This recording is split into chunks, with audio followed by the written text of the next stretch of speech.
Hello. I hope that you can all hear me. Let me know if you can hear and see me. I'm sure. Tom, is it available where you are? Not yet. Someone is asking me a question, so I think people can hear and see me. You can see me. Great. Hello. Thank you so much for supporting me. It's so wonderful to see everyone from literally all around the world. It's so nice. I'm so glad that you've all come here as well. And I've got a little list of questions that were given to me by my patrons first, but please do pop any questions in the chat. And actually, the first one from Nate, hey Nate, is that when do we get more from you? So in 3 weeks' time, the next one is going to drop. And as I said in a lot of my social media stuff, it's each song is kind of like a chapter in a journey. So that was the idea of Fable, and it kind of shifts in genre throughout, but it still has this very like cinematic, Celtic, natural feel. But I'd say the mood changes quite significantly throughout, and you'll see as we go along. I'm really excited to share the next one, and the next video is a mixture of normal filming, I suppose, and AI. So I've done a bit of a mix and editing.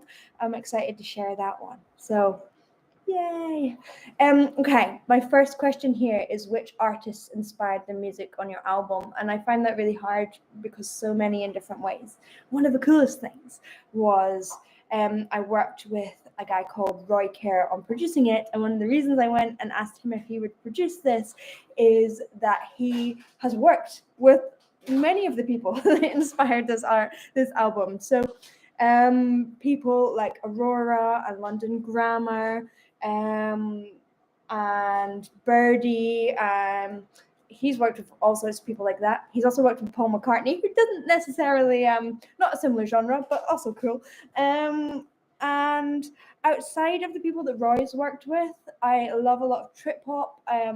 Elizabeth Fraser was really always in my mind. Maybe a bit of Kate Bush as well, and Bjork.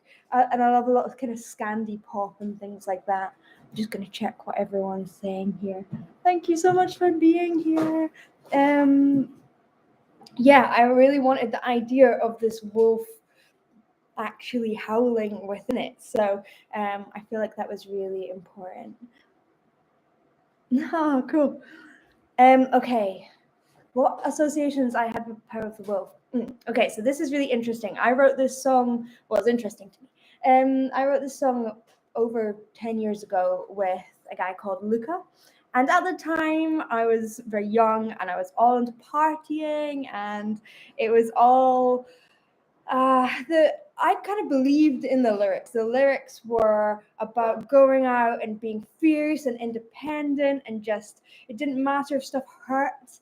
And I was really involved in culture, and I wouldn't say I was the happiest person at the time, but I was very much covering it up with partying and lifestyle and everything. And when I looked back at it, when I went to put this in the album, and it felt very much like the start of the journey before I even kind of reevaluated my life. And yes, now it has a really different meaning to me. It's a kind of glorification of the more tricky parts of society, the things that I don't think are that healthy, and it has really changed it.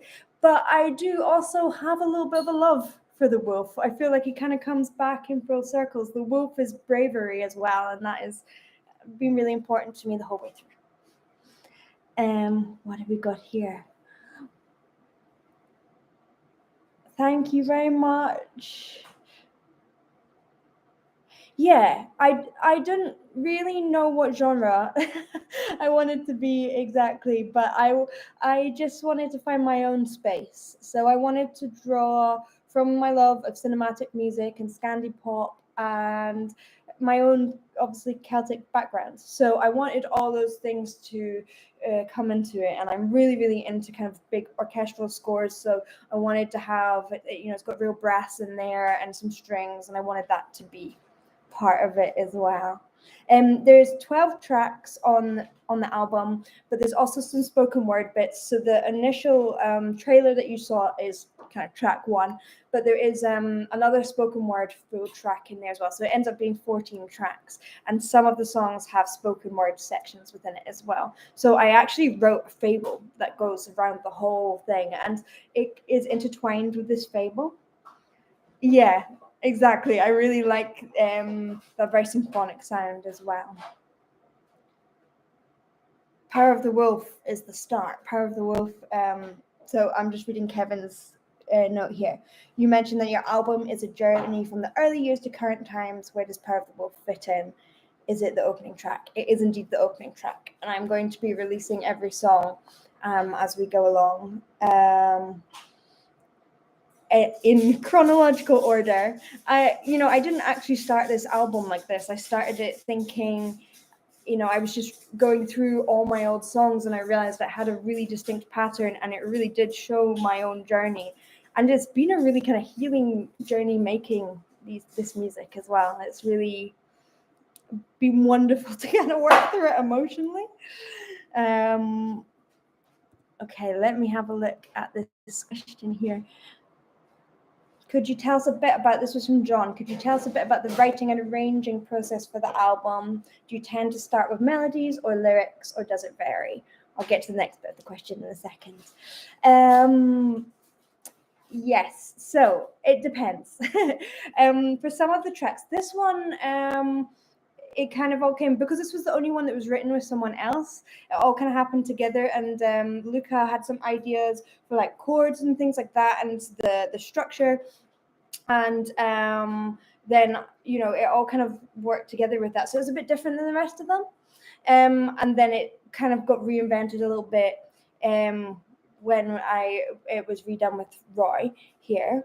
So yeah, it's been a whole journey, this song. It's gone through really, really various iterations. But there's some of the songs on the album that I wrote a track for, and with no melody, and I just had kind of an instrumental going on, and the melody came later. And there's some that had a really strong melody that I just sat at the piano and wrote, and then everything grew out of that. And there's some that started from poems, and then I made that into a song, and some that came from melody, and kind of lyrics came with that, or I was just improvising around, and some lyrics eventually came out. Often I find the lyrics come out and I'm like, oh, I didn't realize I felt that way. So what stage were the songs in when you brought them to Roy? Again, it really depends on the song. So he got them in various states. One of them was just piano and vocal, but most of them I'd done quite a big demo one. So I really had a strong idea for most of them. How much did the two of you collaborate on the specific elements of the arrangements? We collaborated a lot. So some of it was back and forth in the studio, or I was at home and sending it back to him. Sometimes I was going in. Roy's, I would say, especially good at a lot of the rhythm and things like that. And I always tend to build when I'm working on a song, especially when I'm working with trying to find an emotion. Like I build a soundscape, and then I build everything out of this soundscape.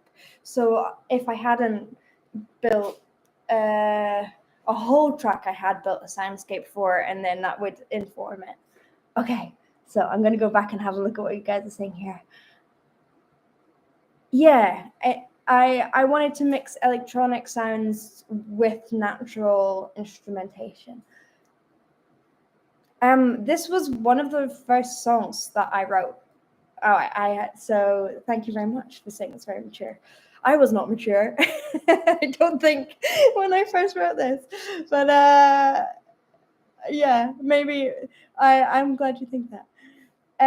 Yes, I changed the lyrics. I looked back at some of my lyrics.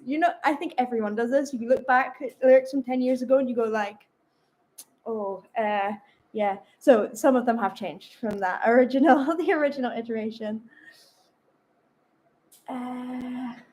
Oh, I love that you've just compared me to Tori Amos. Thank you very much. Thank you. Let me read through. Bonjour. Yeah, I think it is really important. It was really important for me to put myself out there. One of the things you've been saying about, and I know I did that video, you won't like my music, and it's not necessarily that I think you as individuals will. It was more of a video that I wanted people to, I don't know, it feels quite scary, and I think I wanted people to know that that's okay, and to encourage people to put out their own music and not really worry about what people think.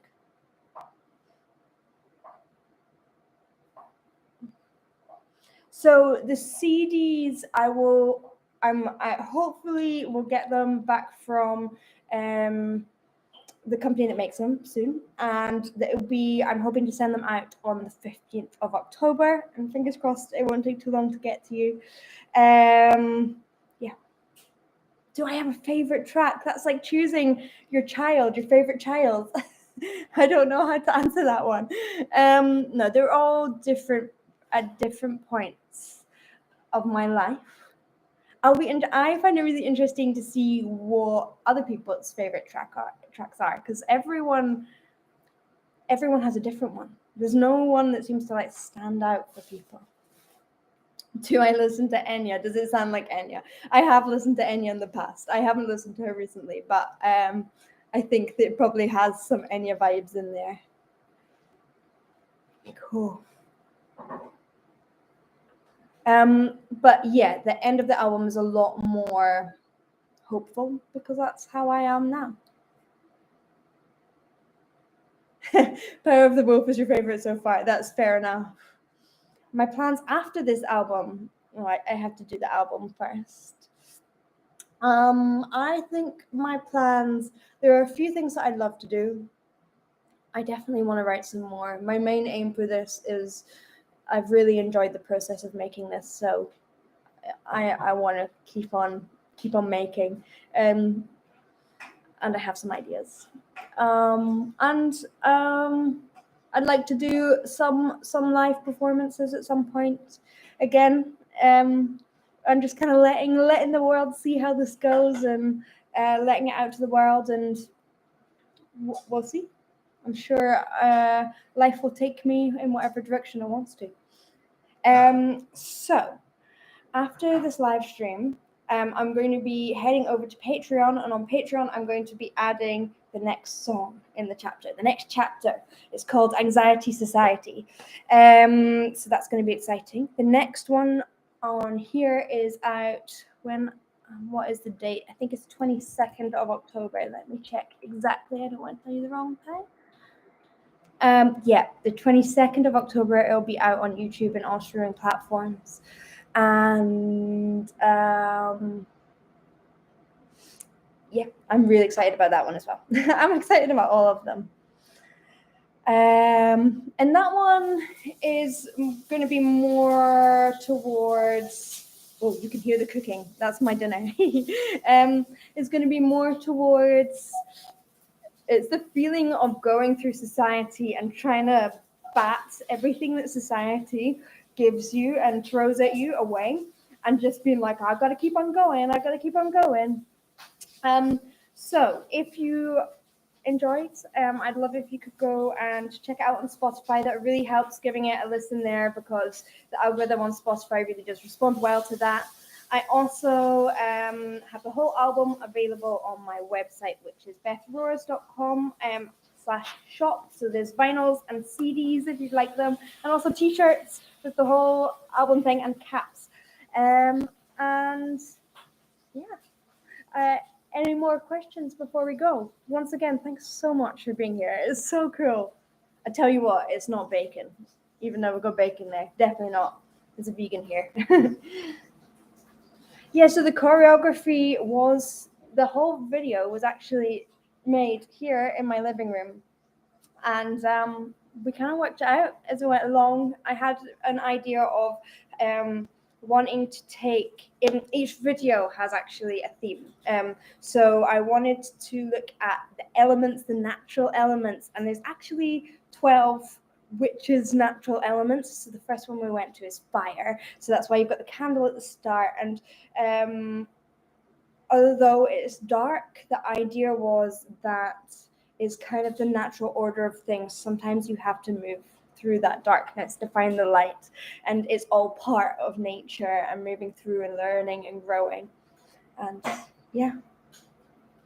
Would you write a musical stage show? Oh, I would love to write a musical stage show, but you know, we'll see how that goes. On my website, I do have a tour section. Where, when, let's ask universe. We'll see what happens. That would be something that I would love to do. So yes, please email if you would like me to come and tour to your area, and I can kind of look at the stats for that. All right, thank you so much, everyone. You guys have been so amazing, and it's been overwhelmingly wonderful to see all the support. Thank you. Bye.